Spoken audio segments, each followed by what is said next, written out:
완전 무오해요. 성경은 완벽한 하나님의 계시입니다.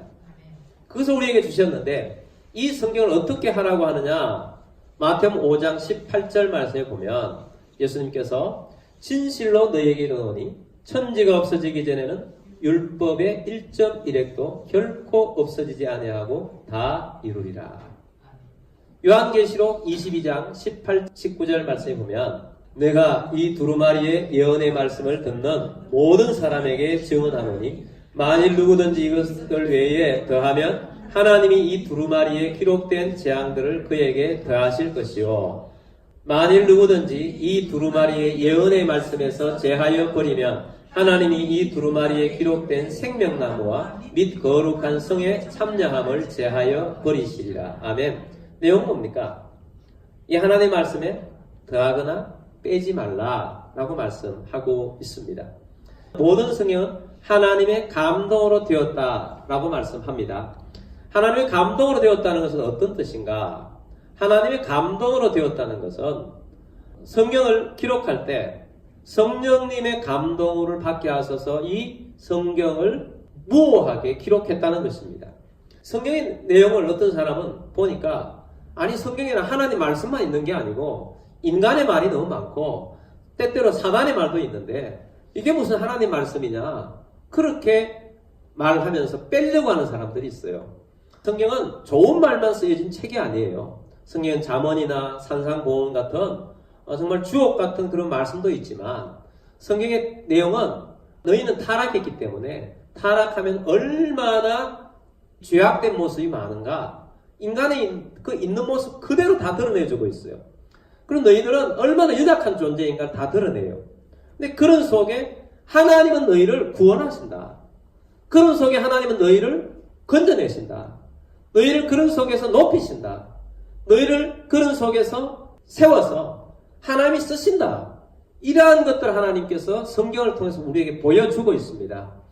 누군가가 이 성경을 기록할 때 그 사람의 문체나 그 사람의 모든 걸 다 이용해서 그때 성령님께서 그 사람에게 감동을 줘서 틀리지 않도록 진실되게 이 말씀을 기록하게 하셔서 우리에게 이것을 읽고 듣고 구원받고 구원의 길을 걸어갈 수 있도록 우리에게 주신 말씀이 성경 말씀이라는 것입니다. 그래서 이 성경에 있는 내용을 빼지 말라는 것입니다. 사람이 왔기 때문에 이 성경을 빼려고 해요. 빼지 말라는 것입니다. 그래서 성경을 정경이라고 그러는데 이 정경을 영어에서는 캐논이라고 합니다. 이 캐논의 유래가 이렇습니다. 고대 사회에서는 자가 없기 때문에 이 갈대를 꺾어가지고 측량을 할 때 갈대로 씁니다. 집을 지을 때도 이 갈대를 꺾어서 기준이 여기서부터 여기까지야 하면 그 기준을 놓고 여기서 갈대 꺾어서 갈대로 해서 여기서 여기까지 해서 표시를 내서 기준을 삼는 거예요. 기준을 삼을 때 바로 그때를 히브리어로는 카네라고 씁니다. 근데 이것을 나중에 신약시대에 와서 헬라어로 번역을 하면서는 카논이라고 썼고 영어로 읽을 때 캐논이라고 읽었어요. 그래서 캐논은 정경인데 바로 이것은 뭘 말하느냐 하면 성경이 기준이라는 거예요. 성경이 기준입니다. 사람이 기준이 아니에요.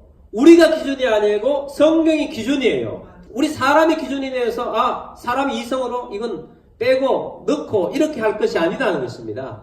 성경이 말씀하셨으면 우리의 생각이 다르면 생각을 바꿔야 되고 우리의 사고를 바꿔야 되고 우리의 철학을 바꿔야 되고 우리의 행동을 바꾸라는 거예요. 우리가 바꿔야지 성경이 바뀌어야 된다는 게 아니라는 겁니다. 성경은 1.1획도 빼거나 더하거나 할 수가 없는 책이에요. 완벽하게 그렇게 만들어야 할 책입니다.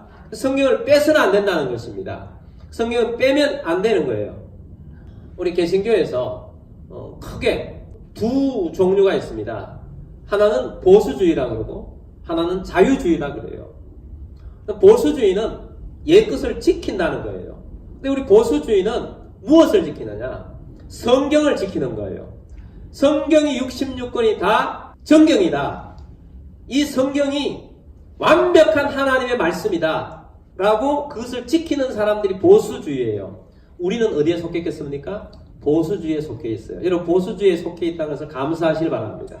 근데 자유주의는 이름만 좋은데 성경을 자유롭게 빼고 하나님 말씀 골라내고 기적은 마음에 안 들어. 이 기적은 없었을 거야. 기적을 빼버리고 자기는 마음대로 하는 거예요. 그게 자유주의자들입니다. 이단이라고 부르지 않고 자유주의라는 이름을 포장을 해가지고 오늘날 기독교라는 이름 안에서 기독교 안에 있습니다. 그리고 보수주의 우리를 공격을 해요. 성경이 너희들은 이성적이지 못하다. 뭐 이런 식으로 공격을 해요. 여러분, 하나님의 말씀은 변화시켜서도 안 되고 뺏어도 안 됩니다. 또 다른 이단은 하나님 말씀에다가 덧붙여요. 더하는 사람이 있어요. 경전을 덧붙이는 게 있습니다. 하나님의 권위를 가지고 성경의 권위 플러스 또 다른 권위를 가지게 하는 것들이 있습니다. 하나님의 말씀에는 하나님의 말씀의 권위와 합한 또 다른 권위가 있는 것은 없습니다. 근데 이런 것이 있습니다.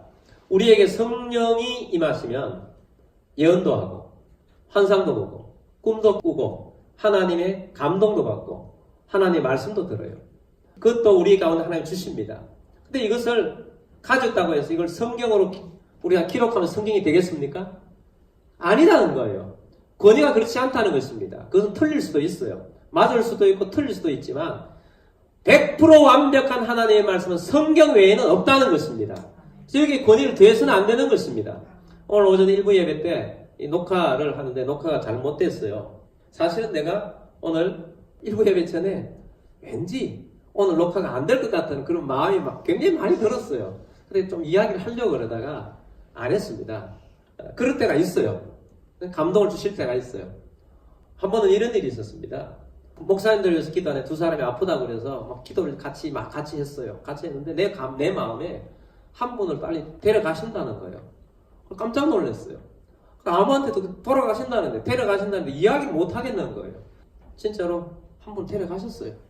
제가 이것을 지금 말씀드린 건 뭐냐 하면 이러한 것들 주시지만 이것을 권위를 하나님께서 나에게 이런 것을 주시기 때문에 이 권위를 하나님의 권위를 가지고 높여서 정경의 위치를 가지고 높이면 그게 이단이 되는 거예요.